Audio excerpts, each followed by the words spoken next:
Yes, folks, it's Friday night on the bus, and you know what that means. It's a new season, and the Friday feeling is back. And in case something's a bit different tonight, you're wondering, I've actually adjusted my camera. It's more central now.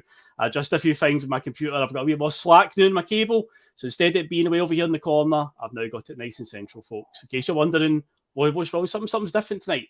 But yes, welcome along, folks, to Friday night. It's the same old lineup as you can see. Joining me tonight, I've got Michael, and I've got Liam, Canada's favourite Tim, Greg Taylor's favourite Tim as well. I'm sure he'll feature as well many times over the next few Fridays. But yes, Michael, how are you doing? First and foremost, mate, welcome back to Friday nights. I'm all good, mate. I'm looking forward to Friday nights as well. I think the last time I was on with Liam was about a month ago. We done away tips. Bustalgia episode, so looking forward to getting back on with him, and obviously even new season stuff. I enjoyed having a conversation about stuff with yourselves, so buzzing to be back on. Yeah, the club's actually, we've got something tangible to talk about now, actual football, actual SPFL action. So yes, looking forward to getting into it. And yeah, as I said there, he's still Canada's favourite Tim, he's still the wise man of the bus, and he's still Greg Taylor's absolute favourite, Liam Greenlaw. How are you doing tonight, sir? I doing all right, mate. Just interesting to see what's going on in and about as the day. Just following up the Celtic news today. I've been working hard at it, writing all week, so I've not had a chance to really relax. And then today, when I go to relax, look at the Celtic stuff. Jesus, everyone's kicking off. Indeed. So, all right. Good times to be a Tim, and good weekend to start the season. Give them something to talk about. Wow. Yes, indeed. Can't wait till Sunday to see what's going to happen. Not just on the park, but just off the park as well. Something's happening, Phil. Something's happening. Seems to be. Going by what's been said tonight or what's been said during the day, somebody within the club is definitely trying to silence some voices out there, but I think those who run the club definitely deserve a lot of the flack, and we will definitely get on to talking about that as we talk about the weekend's action, because yes, Celtic are back. The SPFL is back. Celtic will kick off against Kilmarnock on Sunday because Kilmarnock had a European game on Thursday night, and the poor wee legs can't handle 2 days between games, so it needs to be 3 days between games. So we will be playing them Sunday at 4:30 at Celtic Park. Unfurl the flag. But yes, before we get into all that, folks, of course it's a new season, but you can do still all that good stuff that we talk about. The like of the bus, give it a wee like, give it a thumbs up. That'll help us with the old algorithm. And CSC, I help us on YouTube, getting more people's recommended boxes. Of course, you have a subscribe button for the new season. If you haven't done so yet, keep the bus in your life a wee bit longer.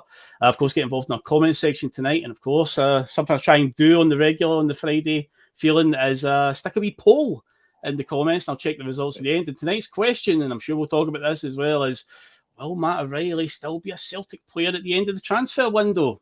We'll have a wee discussion about that. First, if you'd asked me that a few months ago, my answer was pretty definitive. Now I don't really know, but we'll get into talking about that at some point tonight. And what else can you do? Oh, yes, you can share the link of the Bhoycie Bus far and wide on whatever social media platform tickles your fancy. And of course, head over to piesports.com and get yourself your tasty pastry treats with the code BUS1888. Get 12.5% off of your order. And yeah, well, that's said and done, folks. Let's get back into it. Let's get that Friday feeling, because yes, the football is back, Celtic is back. And do you know who else is back, Michael? Paulo Bernardo's back. The worst kept secret in Scottish football for the last, 2 months? I mean, come on, how long can it take to do a deal? I'm just glad that next Tuesday, when I'm on with David and Regan, we don't need to talk about when's Paulo Bernardo signing. He's now officially a Celtic player.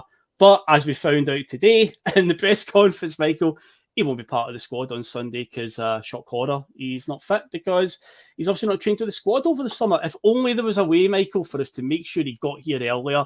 If only there was a way for that to happen. Maybe if we paid the necessary fee that Benfica had negotiated with us, maybe if we'd done that, we could have got our business done a bit quicker. But nevertheless, he is here. So first and foremost, one, I'd imagine you're probably relieved that saga's finally over because it was dragging on way too long. But how are you feeling in general then about Bernardo's arrival, and how do you see him doing this season? Bernardo is a player, Phil. I'm actually delighted he's here because I think he will push on this season, right? I think he showed glimpses last season and he got his head up, started playing the ball forward quicker, and he was getting his shots away as well. I think he shows a lot of potential. I don't know, a lot of times I thought he played quite safe. He was rather keeping the ball much more than rather risking in, if you know what I mean. You got to take account into account his age as well. So I think with that season under his belt, I think he's got the potential to kick on. But the main frustration with me is, and I feel sorry for Bernardo in a lot of ways, it is him signing's been kind of lost a lot because it's taken that long to do. So one of the folks' frustrations are with the board and the way it's protracted out everyone. Like, there was an agreed price after last season of 6 million, right? So our cup final was the 29th of May. We're starting our first league game Sunday, and he can't even be in the squad. But we had an agreed price. So it's still good enough. I feel sorry, but I feel sorry for Bernardo as a player because I think he will kick on. I think his signing, his potential being kind of lost a lot of ways, but again, why is it dragged out for so long? That's the frustration. And I'm sure the frustration's for him as well. He's future will be there the whole summer. And he knows there's a agreed price, so they either want me, you don't. What's going on? So it could have been nice for him, either.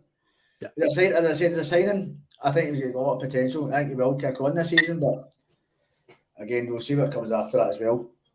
What signings come after it, and again, we've still got 4 weeks. I keep getting told. Sorry. So yeah, we'll see what they pull out of the bag, if they pull something out of the bag. And to be fair, I think they have to pull something out of the bag because, as Liam said at the top of the show, there's something's happening. There's definitely a movement really starting to build here. You can sense it.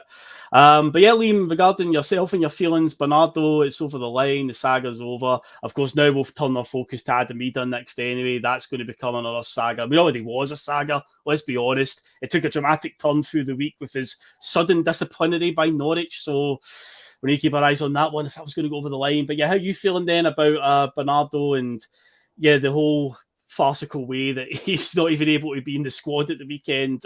Just kind of sums it up, doesn't it, Liam? I think it's a great sign. You know, it's a good signing, but we've made it ugly just by the way we presented it, and you know, as we like to say in the bus, the optics around it. You know, it just you can't haggle something where you strip everything from it in the process and question everything about whether it's worth an extra £100,000 or you know, whatever the thing is, without devaluing the asset you're talking about. You know, and so by the time you get him, I think we've got a really good player there. I think it's a really good bunch of Portuguese players coming back again through another cycle. You know, we'll see that once Jota gets back in the game and stuff. And, you know, I think they're for the same academy and the same Portuguese youth team.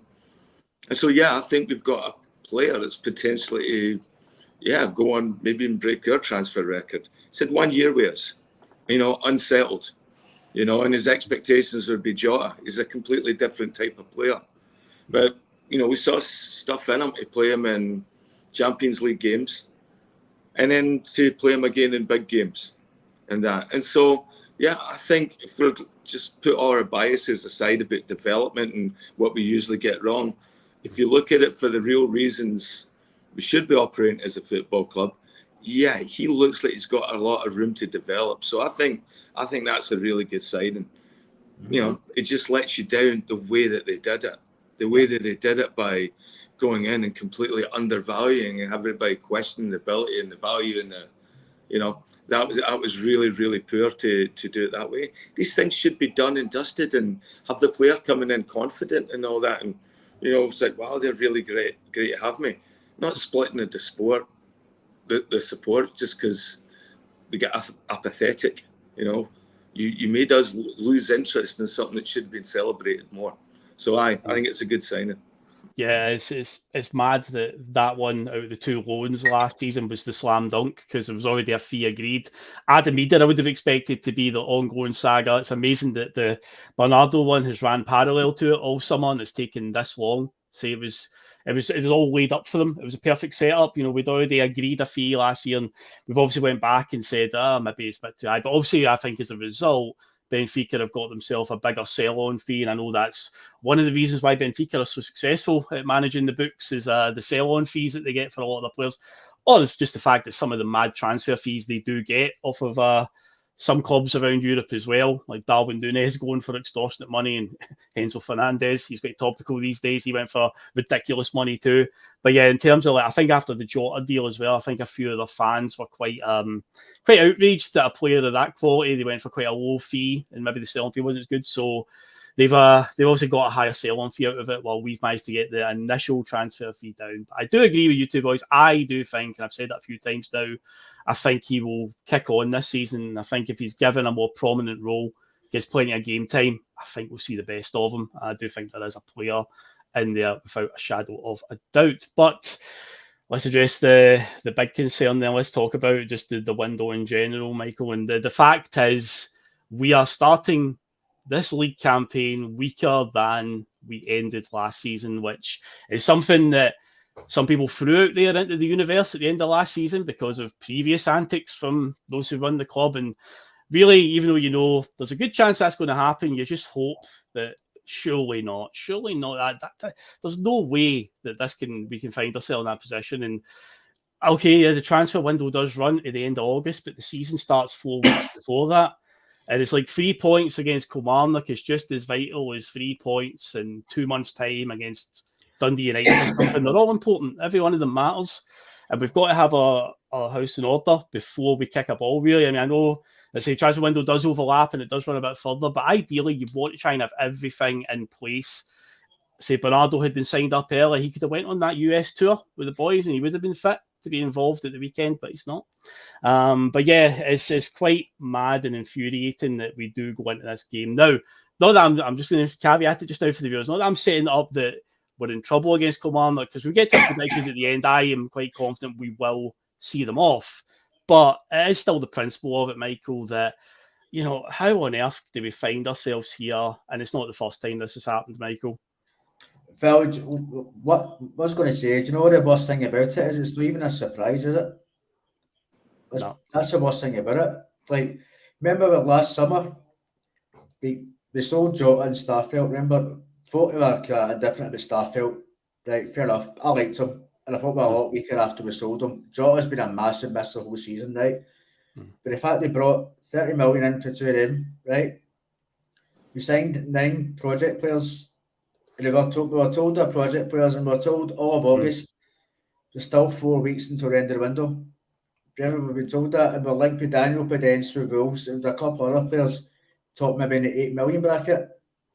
So they never came in. So we walked away for that transfer window and profit again, right? And remember the games at the time, maybe November, December time, there was a lot of disharmony among the fans, a lot of folks saying sack the board and stuff like that, remember? Yep. The one that stands out, Michael, is the Hearts game when we lost, and there was one fan in particular in the South Stand right in front of the executive seats. I remember he stood up, around at the 75-minute mark, we're 2-0 down, and I heard a smattering of applause off to my right-hand side. I looked over, and there was one fan standing on his seat right in the row in front, just giving it both barrels right at Michael Nicholson. He was right in his line of sight. And what happened? The stewards threw him out. They silenced him, just like something else has happened today. Yes. So the narrative from then was, for the club, we've got January to come. The sounds were basically we're going to reinvest in January, right? And Bill, I've actually taken a note of this full quote from January from the club, right? I can read it, I can paraphrase if you want, just to... Go ahead. Go ahead, man. Let's hear it. It's quite important, this, right? The board shares the frustrations regarding the less than anticipated activity in the transfer window, and although resources were available, we were unable to further add to the squad due to the unavailability of identified targets. This obviously implied it's January's the problem. This was disappointing to us all, but never the intention. The January transfer window is notoriously difficult, as clubs were very reluctant to let their best players go at such a critical time of the season, just as we are. Indeed, we resisted strong interest in our players from other clubs. Right, so that was the excuse in January. Right? That's what they came out with after we posted 70 million in the bank. So it was 70 and 80 million came out in the February figures. Obviously, they knew a backlash was going to come in the back of those figures and the lack of transfer activity in January. Right? So that came out, that statement, right? And you know the first thing that happened after that? We brought out a 5th strip. Remember that St. Patrick's Day one? Yes, I do. Like, you actually taking us for mugs here. Like, can you not read the room? the support are really angry at this. No, we'll bring it a fifth trip. Want more money from you again. Right, and so I flagged up to you the tail end of last season. My concern right away was how quickly the season ticket money is landed in, remember? Yes, you did. When you were talking about Darren Day being made, this new job being created for Darren Day, remember? Yep. I say, my concern is right away that and they want the season ticket money in a hell of a lot quicker than usual before the season's even finished. But still, I was the same as well. We still had back in mind, like, please reinvest properly in this window. We're now getting to the first league game of the season with one striker. Yes. One striker, Kyogo, who has had shoulder issues. Yep. See, he goes off on Sunday. Who are we bringing on? Yep. No, that's a massive concern. I think I brought that up with David as well on Tuesday. We'll talk about that because obviously the obvious thing is if he gets injured, that is a massive problem. But there's also another problem there, Liam, is this is Kilmarnock we're playing, right? A team who did cause us a few problems last season. Now, obviously, the pre-season tour there, Liam, we had a good run at it. I mean, we went out to America and we put 4 past DC United, 4 past Man City, 4 past Chelsea, which I know you can make an argument for the strength of those teams for Chelsea and City. But I think, to be fair, a few of their second-string players would probably walk it up here as well. But the difference was those teams, Liam, were always going to play an open style, right? And that's probably why it benefited us and why we did so well and were able to score as many goals as we did. But Kilmarnock ain't going to be open. And we saw last season the problems that they can cause and other teams of that ilk. So let's say it's Sunday and a bad scenario, a bad case scenario here. We're having one of those days where we just pass it sideways. The horseshoes you call it, Liam? One of those ones we're having to just pass it sideways and back again because Kilmarnock are sitting with 10 men behind the ball and Brendan Rodgers sees Kyogo's struggling because there's no service, he can't get into the game. So what does a normal manager do in that case? They would turn to their bench and look at what forward options they've got there, and there is none. There is none at all. Is Mikey Johnston going to come on, Liam, to be that striker? Is that what's going to happen? Is Daisen Maeda going to go up front with Kyogo? Because I know he's tried that a couple of times there, and there is said about him playing there for Japan and whatnot, but every time Maeda has played through the middle, I just don't think he's as effective as he is running in from out wide. And the boy Tully, who got a few runouts in the summer there. So that's where we're at. It's not even just going to take an injury for Kyogo. If Kilmarnock are just having a day where they're just sitting with 10 men behind the ball and we're struggling to break them down, it could get a bit sticky as the game goes on, Liam. But luckily, Phil, do you know what? I think abstractly, I've got a plan. I know what the plan is. We moved Greg Taylor up to striker. I knew it was the first Greg Taylor mention, yes. Think about it, this actually might work. Right. He's much better going forward than he is going back. He's annoying. You do not know he's our support. You know he's me. Imagine how he'd annoy some of the fullbacks at Rangers, like the new guy and all that. He'd never met anybody like Greg Taylor, right? Just take us at them. No defensive responsibilities whatsoever. And even if we leave left back empty, it's still an upgrade for the back line. Well, yes, there is an argument for that, yes. Maybe Greg Taylor's the answer. So he's sitting in front of us all this time, even if it's just to get it right up me. You know, love that to happen. You'll be delighted if Greg Taylor scores a winning goal. You'll be absolutely elated. Yeah, of course. But yeah, that is the reality we find ourselves in with the forward situation that, yeah, it doesn't even take an injury, which is obviously a massive concern in itself. As you say, Michael, that shoulder injury we got told about a year ago. It was the player's discretion when he wanted to go for the operation, and that operation ain't happened as far as we know. So that's always hanging over Kyogo. But yeah, we're in a situation where if we don't get off to a flyer against Kilmarnock on Sunday, then it could become a bit of a sticky one. And we don't want that because Brendan Rodgers turns to his bench like, right, who can I bring on? He's a bit short of options there. So, but we'll get to our predictions and whatnot later on in the show, how we think it's going to go. But Michael, this is a comment that's came in from Graham Terry. He says, is the issue that Brendan is aiming for a higher level of player and they are not keen in playing in Scotland? No excuse for Bernardo and either deals though, which of course, yeah, we definitely agree on that one. But yeah, do you think there's a communication breakdown? Because Brendan Rodgers came out a few times, Michael, and says, I've sat down with, keeps naming Chris Mackay and Michael Nicholson. I've sat down with Chris and Michael, we identified targets. We've heard this line a few times now, and we're not seeing much in the way of progress. Is that maybe where the issue is, where what Brendan's coming to them and saying, this is what I need, or I need this particular player, or whatever, they just can't. They just can't get it over the line. Is that what it is, or is it just a case of what they are coming back? You know, Brendan's just like, no, that's not the answer. This isn't it. But is it some sort of communication breakdown somewhere, or is Brendan just completely bullshitting us? Is he? Is he just coming out and just towing the party line? Nah, Phil, that's just the excuses to me from boxing level. Where's the scouting? We're supposed to be a big club. Where's the scouting network and sourcing different places in the continent like Europe? Maybe not South America after Bernardo, don't get me wrong, but where's the scouting network? We're supposed to have a club of our stature. Yep. We've not got a short list of players that we're looking at for the season and identifying targets, especially the season we had last season. We knew what our weaknesses were. We had a full year to work on it. So where's the targets I've identified last season that can bring us on? And obviously, I would assume Rodgers would speak to them the whole of last season as well. I don't imagine it just goes dead between summer, January, and then it goes dead again to summer. So it's not. I just think there's no scouting network whatsoever. And I think Rodgers and Banks had that against a big role. Like that's a warning sign. We didn't agree price with Bernardo, and it still took 2.5 months. Yeah. So how are we expected to have faith in the board now that they can conclude deals quickly in the next 4 weeks? We still need about 4 or 5 players, I think, generally. So does anybody really have any faith in the board that they can get these deals over the line in space of 4 weeks when they've had all summer? Yeah. Well, this time last year, that's what we were thinking. I think it was myself and Bhoycie were definitely of the opinion that with Brendan now being back, we're going to wait it out to the sort of near the end because there'll be a lot of players from English clubs that won't be registered for the league because they've got to register a 25-man squad for the league campaign, never mind UEFA campaigns.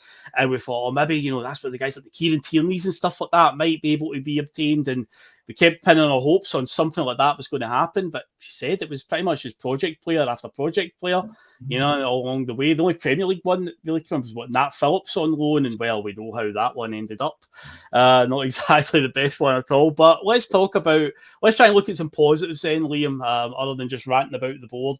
But let's talk about somebody who is here, who did arrive, who did get a showing in pre-season. And I've got to say, Liam, the signs are encouraging. Casper Schmeichel, we talk about Premier League players, Premier League experience. I think the goalkeeper position is in very safe hands for the coming season. Very encouraged with the big saves that he was pulling out. So reminiscent of his father. I mean, I knew that anyway from watching Casper Schmeichel in the Premier League for years. It is uncanny. It's not even just his physical resemblance to his dad, but just like the stuff he does, the way he pulls off saves and whatnot. And it's just like, man, regardless of the age, it's like I just don't feel any worry at all with Casper in goal. And Michael, Liam, I'm looking forward to seeing him in goal at Celtic Park for the next year anyway, well, the very minimum the next year. But yeah, how do you feel after watching Schmeichel's outings there in America? Okay, in old bus lingo, box office. He just looks that part. We needed a big feature to come in and sit in that change room and everybody could look around and just have a focal point and all right, that's what success looks like. That's what a guy that's got I don't know how many caps for his country. That's a guy that's played at high levels. World Euros. Won a Premier League, won a cup. He's a big game player. Doesn't he always have the best team in front of him, like a lot of big goalies? Right, he's done it with far worse teams, so it shows you just what a big team player he is. And I think when you have that focal point in your dressing room, that's huge. When you go to a different country and people, for all walks of life, know that guy's face, that he's a famous football player, and he's with Celtic. That's box office. I think Joe Hart, Joe Hart brought that to the team as well. When he goes, you'd be passing by pubs and that here in Vancouver and you see a Spanish guy watching the game and says, oh, Celtic, Joe Hart. It's like, he's a good player.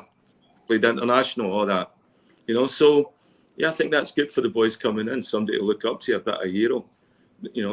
And he seems to be, I think goalies are grounded. I think they get wiser as they get older. And they're always one of the oldest guys in the team anyway. And even if they're not hanging about with a lot of the young guys, they're learning off the older guys, much unlike a lot of the other guys. That, it's more of a mentorship goalkeepers, And so I think he's got that as well. That okay, maybe I've seen a Salo boy, as well with the right mentor like that. That sets us up for the future. I mean, if we were looking at the whole off season, right, as a positive, you know, if we're changing everything from the back out, hell of a start. Yeah. Fucking hell! All right, come on, we're waiting on that. It's that band. Come on, man, we're waiting on the second album. What's going on?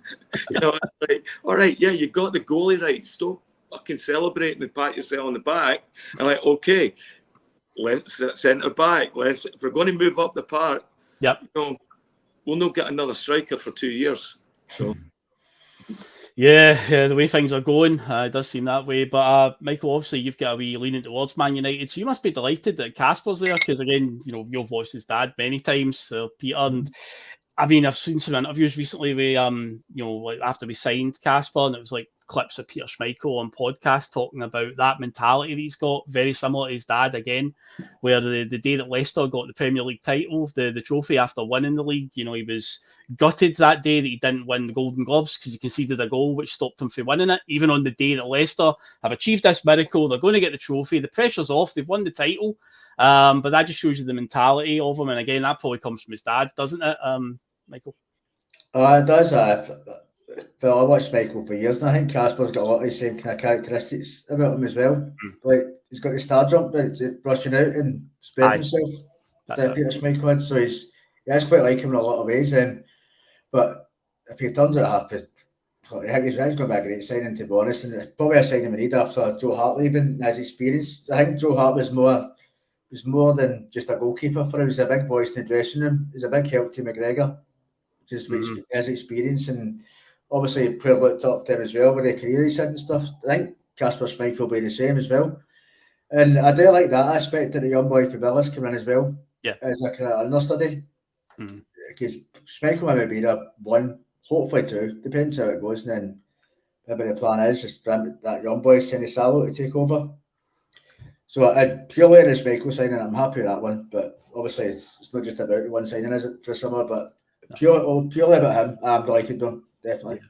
Oh, no doubt about it. He's, we needed a big personality in goal, somebody that can lead and shepherd that back line. And hopefully he does that this season. But the early signs are good. So start as you mean to continue, as they say. Now, of course, Liam, with Casper being Danish, the number one keeper for Denmark, I just pointed out in the comments as well that he's 14 caps behind his father as well. So I'm sure he'll want to keep in around that Denmark squad and try and beat that record.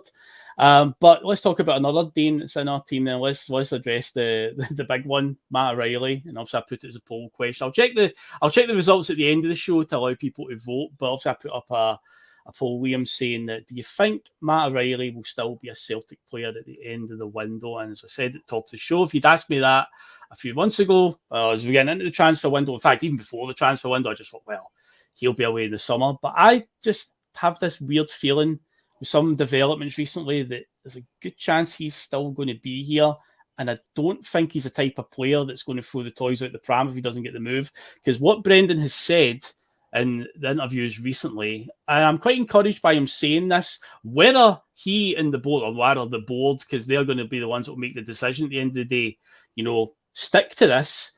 He said that the teams that are interested in bidding on him, bid on the player, not the league, because he feels that the transfer fees that are coming in right now from Atalanta and Southampton and whatnot are based on the fact he plays in the Scottish Premiership rather than the ability of the boy, which Brendan will see more than anybody being at training with him every day. And we can all see it.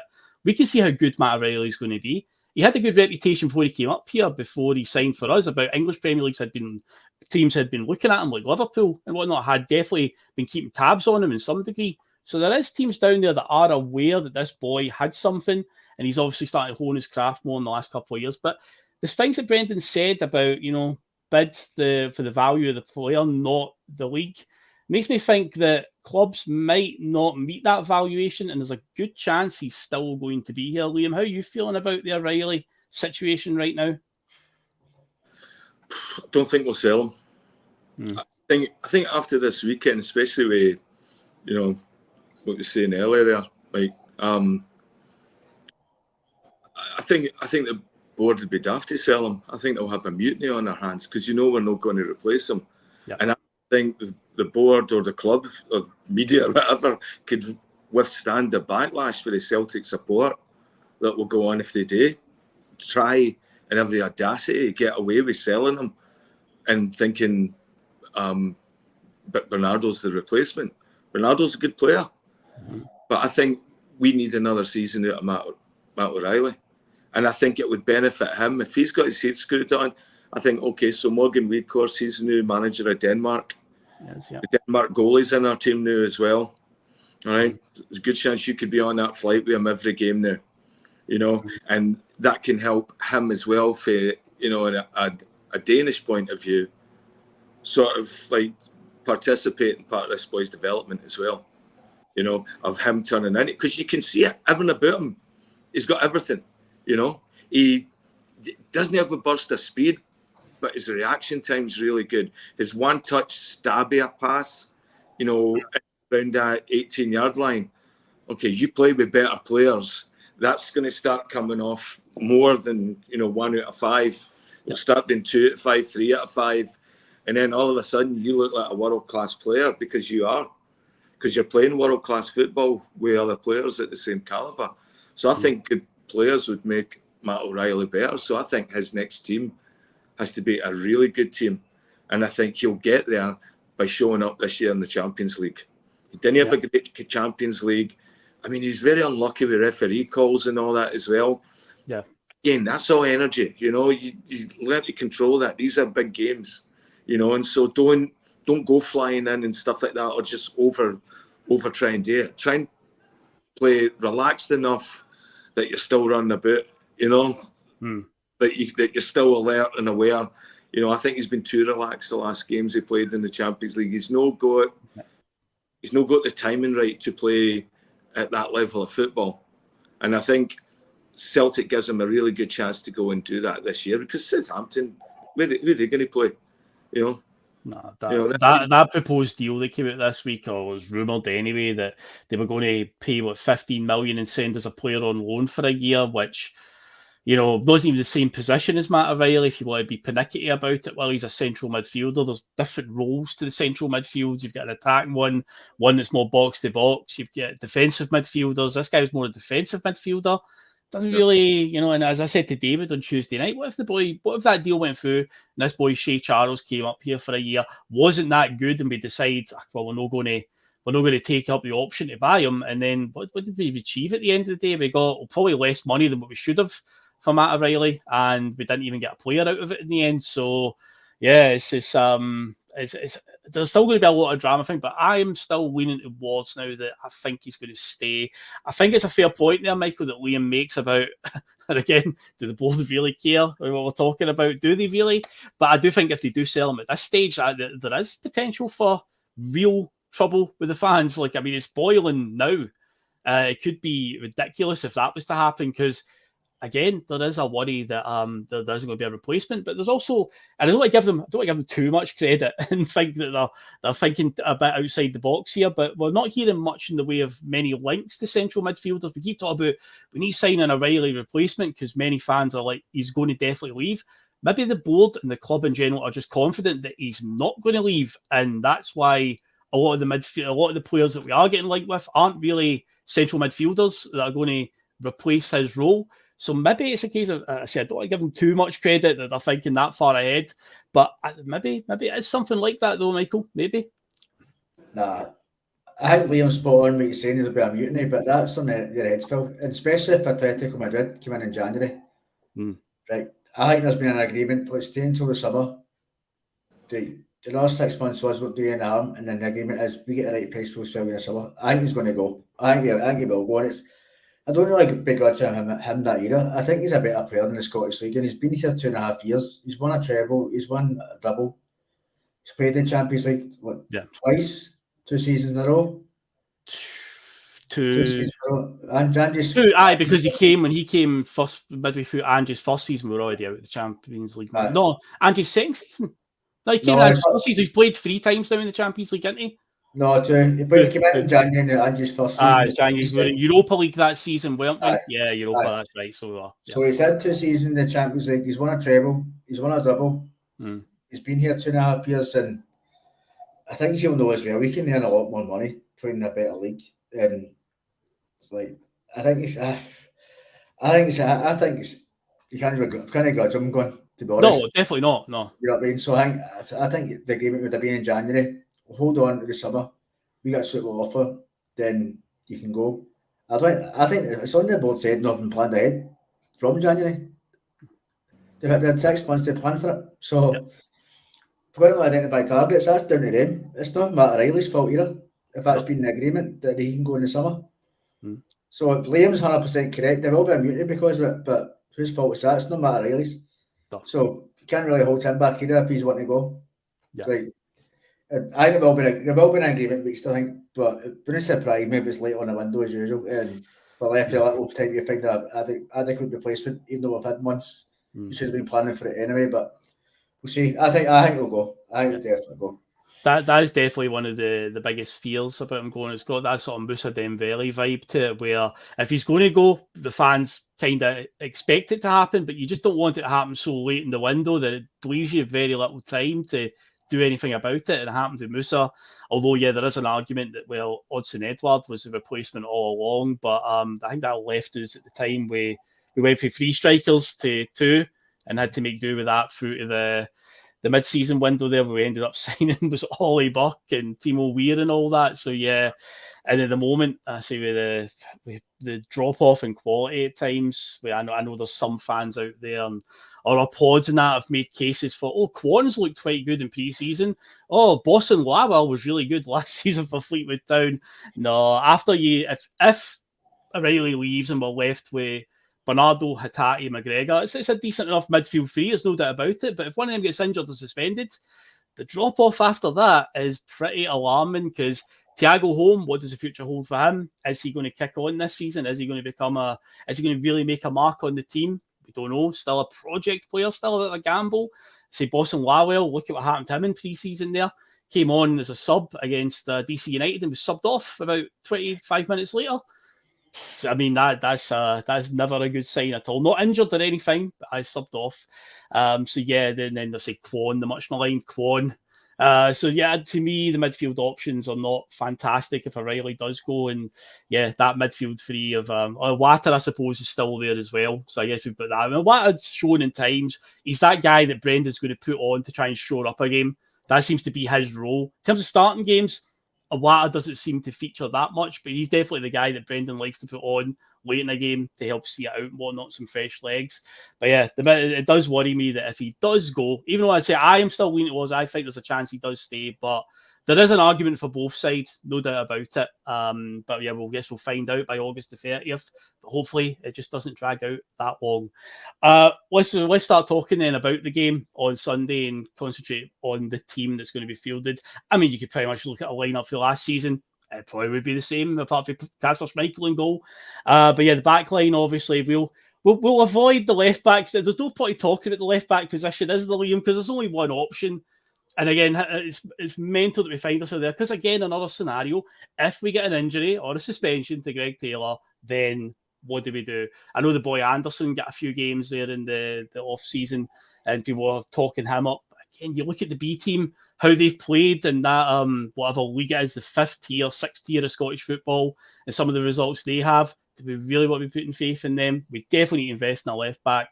Whether they do, who knows? But let's talk about the left centre-back position, the much maligned Liam Scales. Liam, who last season was thrown in there through no fault of his own at the start of the season because we had an injury crisis.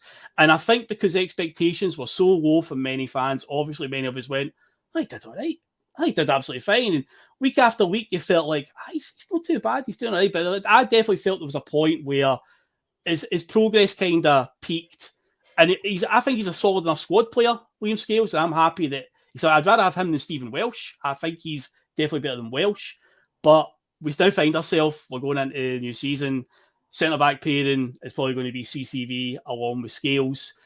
And it's got to be another priority position. But for this Sunday, I would like to think, in fact, I'm pretty confident that centre-back pairing should be fine against Kelly. But again, Liam, it goes without saying, centre-back has to be a priority. But then again, Liam, Nawrocki and Lagerbielke, do they both turn round to Brendan and say, well, last summer we spent the best part of $7.5 million on those two centre-backs? You know, Brendan's got this reputation, Liam, of he progresses players, he brings them on. The board could maybe be like, well, you know, you're out here talking about we need to sign quality, we need this, we need this. Like, well, we gave you two centre-backs last season that were best part of £8 million we spent on them. What about them? But again, Brendan did kind of throw them under the bus at one point last season. Remember that odd press conference he did where he basically said that the two of them aren't up to it. You know, not as bluntly as that, but in a typical Brendan way where he was asked about them and it was just kind of like, they're not the answer. But again, are the board going to say, look, we're not, you're going to have to work with them? Because Lagerbielke, for all the talk about he's halfway out the door, he's still here. He's still here with all this talk about Italian teams are looking at him. Well, nothing's happened yet. He's still here. Nawrocki, I mean, I don't think Nawrocki was terrible at times when he played last season, but again, he just got completely removed from the team when injuries set in, obviously, for him as well. But yeah, Liam Scales kept him out of the team. So in terms of the centre-backs right now, where are we with that one, Liam? I think you have to look at where our centre-backs are there to prevent goals, right? And then also to get the ball up the park fast as they can, you know, when we're building for the back and find that ball and, you know, and show up for the keeper and all that for short balls, right? All that he does really well, you know. He does okay. No point. He's had a few good through balls, but he doesn't really do a chip or a creative ball at all. Anything you see, basically he looks for McGregor or Taylor, you know, or back to CCV. So he doesn't do that. So he's okay. He's not bad when he's heading the ball coming towards him and he's battling for a ball going forward. He seems to win a lot of those duels in the air. Where he does lose duels in the air is when corner kicks and free kicks, where he has to mark a man that's running with him. He doesn't know how to get his jumping right. You know, when there's a tussle and he has to run at an angle or something. So I think we have to look at, okay, so if we're losing goals there, and that's where we do lose a lot of our goals, is in that part of the 6-yard box when we lose goals. You know, and it's a combination. We know we're getting targeted there already. And so Scales is always going to be under scrutiny, and he doesn't have the best backup. CCV's got Johnston or Ralston. Both of them are half decent for getting their head in there, putting it in where it hurts, muscling guys off the ball, taking one for the team. Scales doesn't have that, right? Yeah. So he's out of position that way as well. And that's where a lot of his the goals against him come from, getting drawn out of position in that. I don't know. I think if you gave, and just going back to our left back, if we could get a left back that could do the same sort of job that Ralston or Johnston are up for doing on the right side, that would change the dynamic of our team. That would really help us, especially when it comes to losing goals. And that's what happens with teams like Kilmarnock and St Mirren.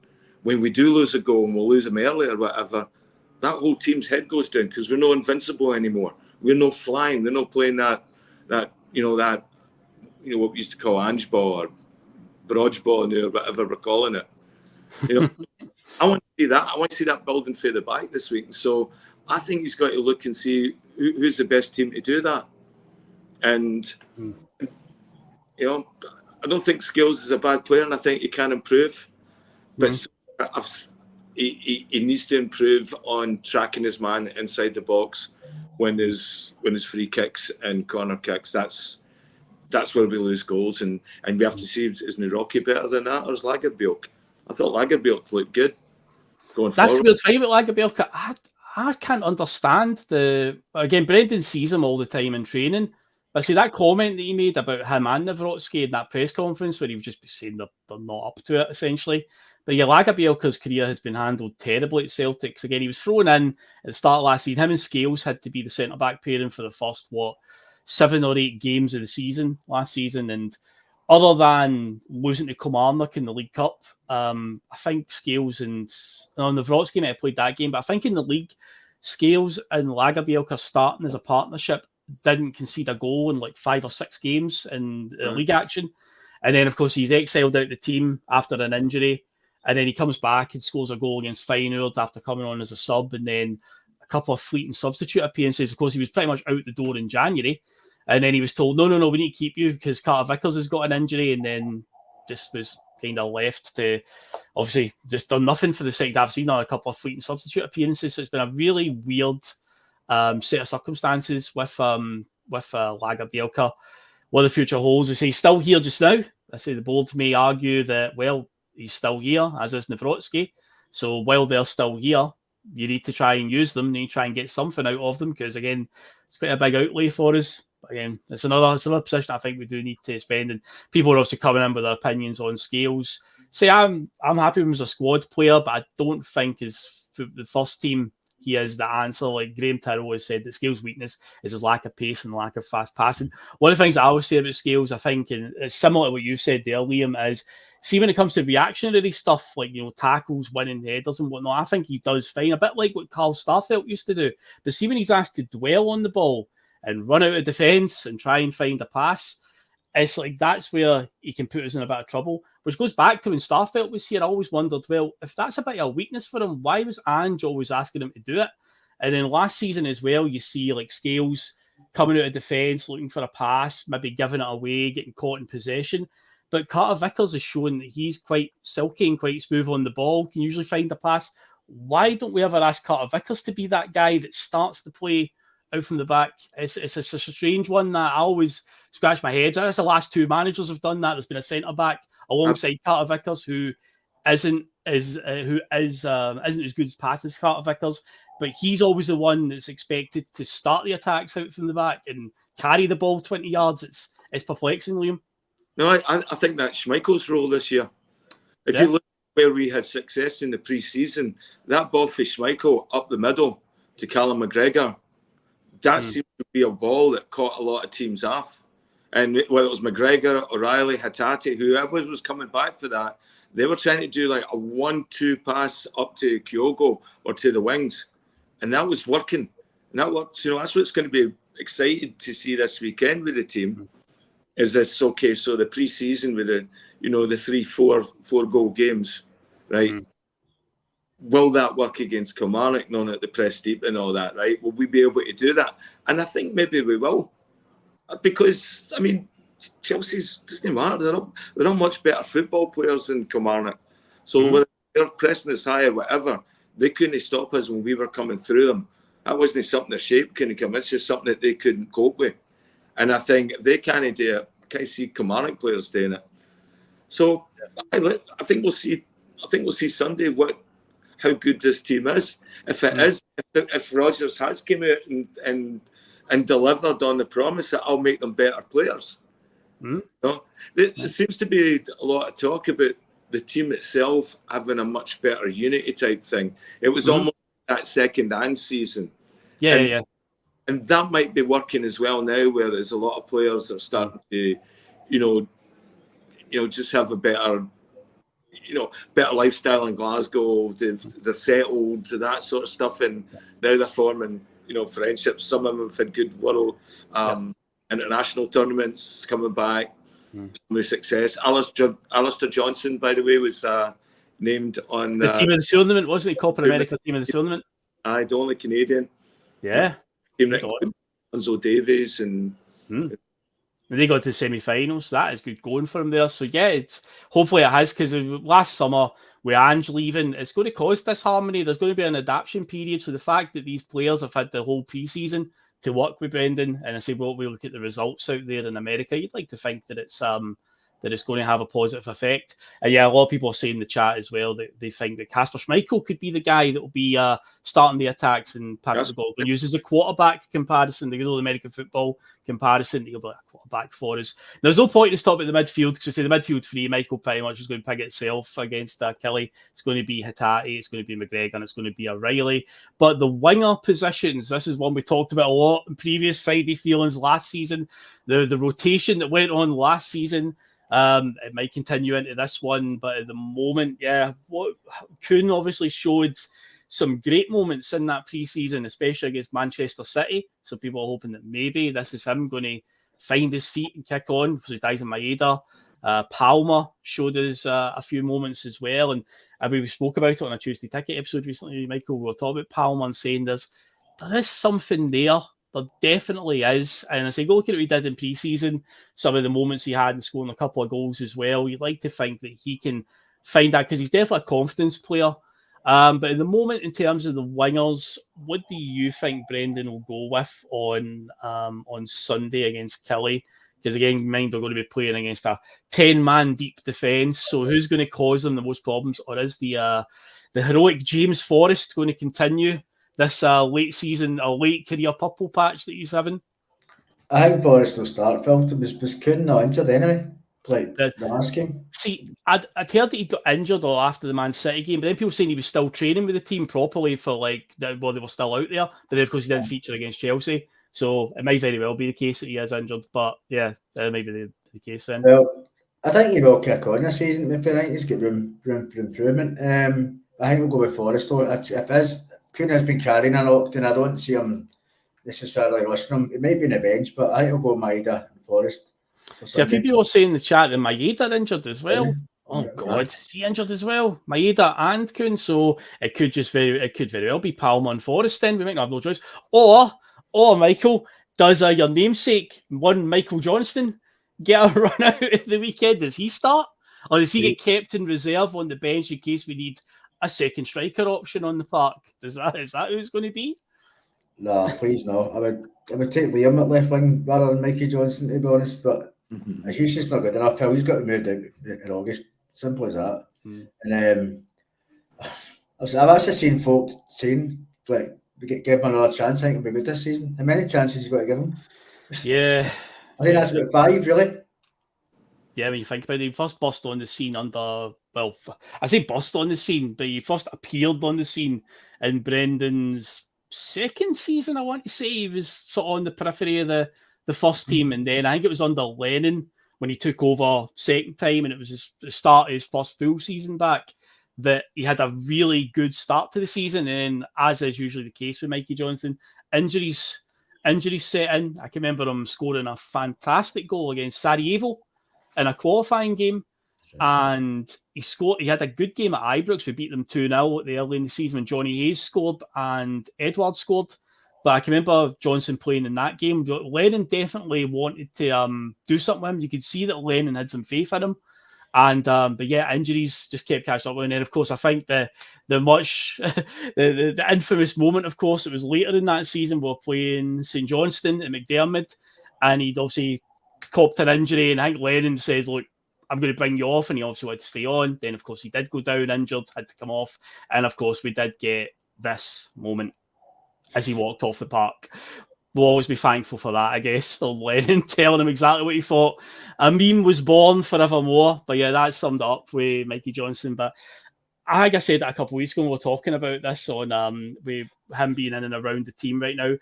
Is it a chance for him to be in the shop window? Because he's definitely going about it the right way, if that's the case. He's definitely doing all the right things right now with what he's shown in that American tour.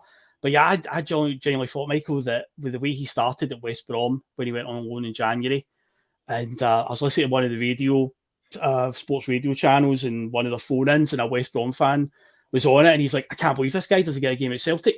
He's unbelievable. And he was pure convinced that they would definitely sign him. This was quite early on in the time, maybe like a month in. I think he scored like 4 or 5 goals in his first 7 or so games. And I was like, oh, well, he's definitely going to end up getting signed full time. But no, and then there is talk as well that he might be a make-weight in a deal for Adam Eder as well. But I do agree with you, Michael. I do think that he's got to go out. I think it shows what he can do when he's away from Celtic, what he did at West Brom, the way he was playing there. It seems like maybe, I don't know, the pressure of Celtic I just don't know. If there's wee flashes here and there, but his injury record speaks for itself. And I've used the comparison before. Jesse Lingard syndrome, where he was 29 years old and people were still talking about his potential. He's nearly 30. And Mikey Johnston's 25 now? And it's how many times we keep talking about potential and chances and breaking through and stuff like that? He's 25. If he's at that age now and he still isn't commanding a first team place, then I feel like the writing's on the wall for him. But at the time being, he is still here. He might feature at the weekend. There's probably a good chance he will feature at some point when he's off the bench. But I think Palmer and Forrest probably is going to be the way. If people are saying that he's on my mind now.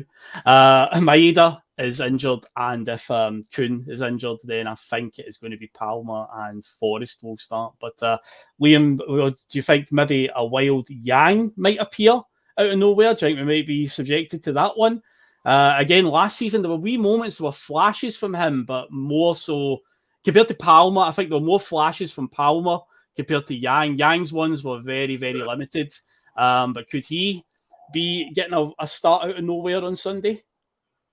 Phil, could you imagine the optics if we start on Sunday with Johnston on one side and Forrest on the other?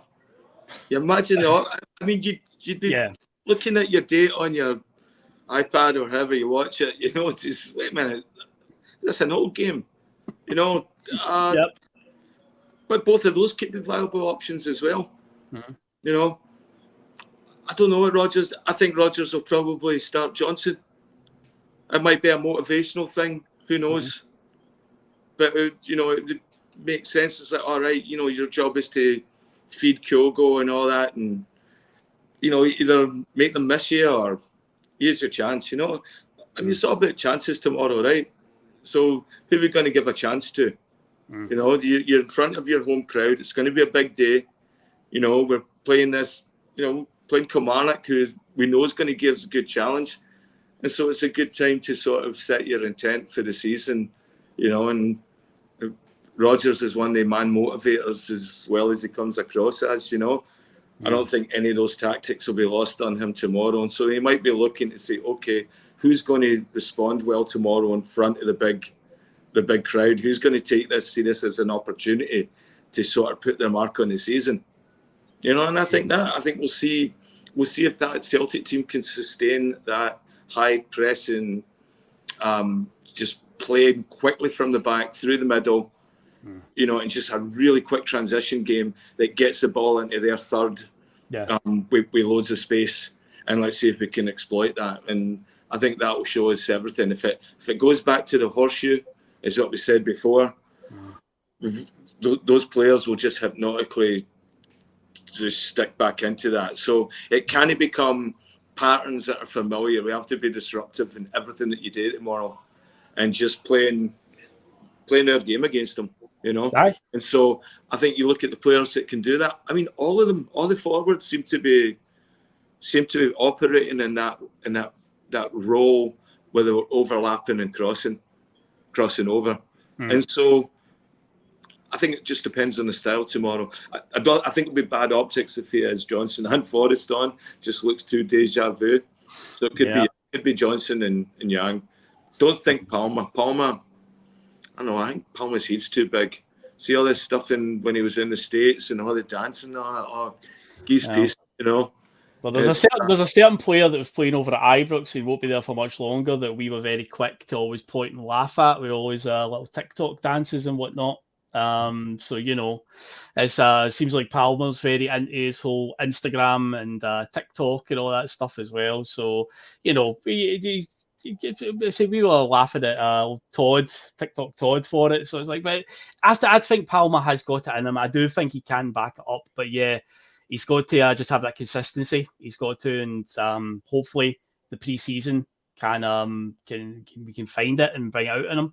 Because I definitely think there's something there. But I say we'll see as the season goes on, and we'll see what comes on Sunday. But before we get to predictions, then we'll finish off on that. I better check how the old poll went. So I asked earlier on, do you think Matt Riley will be a Celtic player at the end of the window? Let's see what the results were. We have got, it's close. 54% say yes, 46% are saying no. So it's not a million miles apart. But the moment they're leaning towards that O'Reilly will still be a Celtic player, and hope that's the case. I really, really do. But again, we'll just need to cross that bridge when we come to it. But let's talk about then predictions for Sunday. We'll just talk about Mikey Johnston. I actually saw a tweet through the week, and I thought, you know what, this wouldn't even surprise me if this happens. Somebody says Mikey Johnston will end up scoring a brace on Sunday, and then Brendan will talk him up as being this striker option that we've been looking for, and then he'll get injured one day after the transfer window closes and be out for a few months. And I was like, yes, that's scarily accurate. That could easily happen. I could envision it.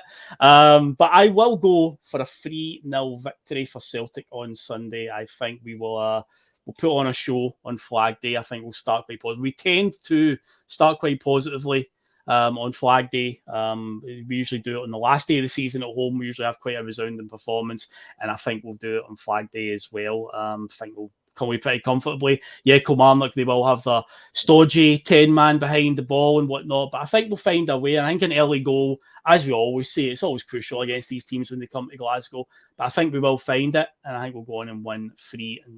What about yourself, Michael? What do you say for the scoreline? I think about 3-0 as well, Phil. I think that's crucial what you said. I think we'll start a lot quicker. We get us out the blocks better, faster, and I think we'll get an early goal. 3-0, I would say. I'm going to go with my usual Kyogo for the first goal. Kyogo first goal, 3-0. Yeah, good shout. And Liam, what do you think? We've actually got Alistair Jack said 5-0 Taylor hat trick. There you go. Perfect. There's a shout. You would love that. Oh, 420 something says MJ hat trick again. Right. Somebody scores for Celtic. What about you, Liam? What's your? Right. 4-0 against DC United. 4-3 Man City. 4-1 Chelsea. This is a team that won a quadruple treble. Nobody's ever done that before. We don't talk about that enough. 12 trophies on the trot. 4-0 tomorrow. Greg Taylor hat trick and a Mikey Johnston hat trick. 4-0. And 4-0. All right, okay. Is VAR going to rule a couple of them out then, I'm guessing? Aye. Exactly. Pick the ones you just want to erase. We'll move the lines in Photoshop, no bother. We shall indeed. But yeah, that wraps up the first Friday feeling of the new season. So yes, Sunday, Kilmarnock, Flag Day, 4:30 kickoff. Oh, yeah, if they were going to put it on Sunday, at least make it a bit earlier than that. But apparently the Dundee Derby is also on as well on Sunday. So, you know, that's why there's a double bill, because the English Premier League hasn't started yet. And suddenly Sky cares about Scottish football. Oh, we'll make Scottish football front and centre this weekend. Yeah, we need to wait to the last game on Sunday. So, yeah, it's a bit of a long wait, but we're almost there, folks. We're almost there. It's been a long summer. But yeah, we can taste it now. So, yeah. Enjoy it wherever you watch it, whether you're in the stadium or whether you're over in Canada like Liam is watching it at not a bad time. It won't be a bad time for you, Liam. That's right. That's actually quite late for you, actually. That's not too bad. Yeah, that's an early morning one. That's not too bad for you. Yeah. So no, it should be good. So yeah, whatever you do, enjoy it. Me and Michael will be at the game. So yeah, looking forward to being there. So yeah, guys, enjoy it. And look out for PMP on Sunday. I believe it's going to be Russell joined by Terry, of course, the face and the voice of PMP. And I believe Pam will be joining them as well. I think I saw something in the group chat about trying to arrange a triple threat on PMP as well. So look out for that. It'll be on Sunday evening at some point. Again, if you're subscribed to the bus and hit that bell notification, you will know when it goes live. But yeah, we're out of here, folks. Enjoy the rest of the weekend. Whatever you up to. It's a bank holiday weekend as well here. Remember that. A lot of people off on Monday, so enjoy that as well. And yeah, we shall catch you on the next one, folks. See you later.